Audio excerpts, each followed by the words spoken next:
Le ministère russe de la Défense a déclaré que ses forces avaient atteint la limite ouest de la région de Donetsk et que ses troupes développaient une offensive dans la région voisine de Dnipro. Ce serait la première fois que les troupes russes pénètrent dans la région centrale de l'Ukraine depuis plus de 3 ans de guerre.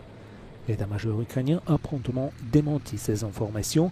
De leur côté, les forces de défense du sud de l'Ukraine ont publié une déclaration indiquant que les Ukrainiens tiennent courageusement et professionnellement leur ligne de front, déjouant les plans de l'occupant. Les analystes des données ouvertes comme Deep State confirment des combats à des centaines de mètres de la frontière de la région de Dnipro. Les pourparlers de paix entre les deux parties restent dans l'impasse et les troupes russes ont marginalement progressé ailleurs. Notamment, les forces de Poutine semblent également se trouver à quelques kilomètres de la ville de Soumy, 3 ans après que l'Ukraine les a chassés de la région nord.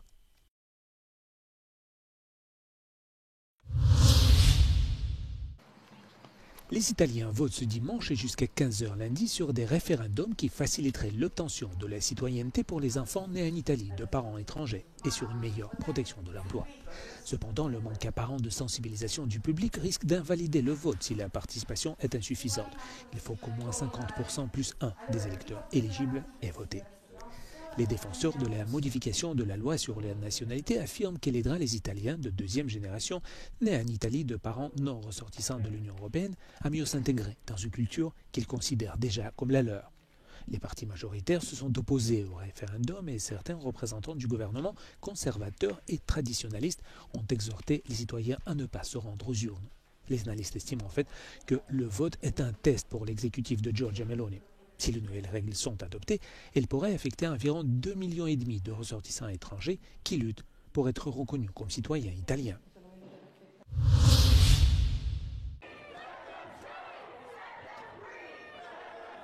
Aux États-Unis, alors que des affrontements ont éclaté entre la police de l'immigration et des manifestants dans la banlieue de Los Angeles vendredi soir, Donald Trump annonce le déploiement de 2000 soldats de la garde nationale, accusant les autorités locales d'inaction.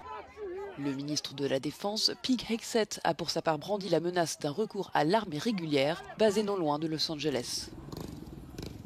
Les affrontements font suite à une vague de plus de 100 000 arrestations de personnes considérées comme sans-papiers par les autorités fédérales. Des scènes de violence ont été rapportées, les forces anti-émeutes ont fait usage de gaz lacrymogène, tandis que certains manifestants ont lancé des projectiles. La police a procédé à plusieurs interpellations.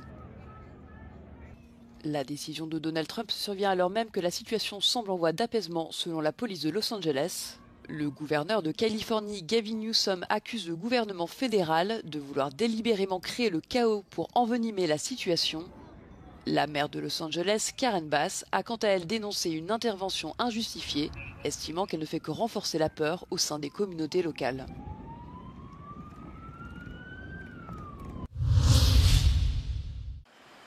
Lorsqu'on demande à la Belgique ce qui fait sa renommée, la réponse la plus fréquente est la bière. Le pays compte plus de 400 brasseries et produit plus de 1600 types de bière.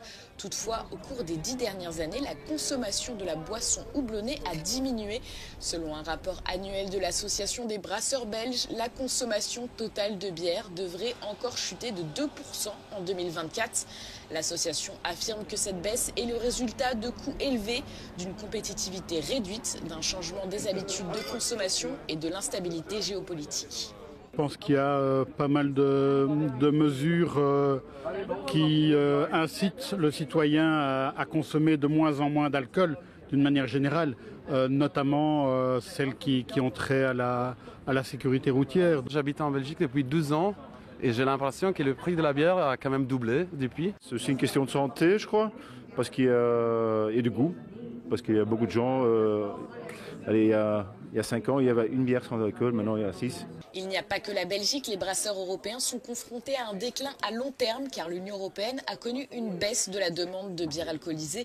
Selon Eurostat, entre 2022 et 2023, la production de bière non traditionnelle, sans alcool, a augmenté de plus de 13%.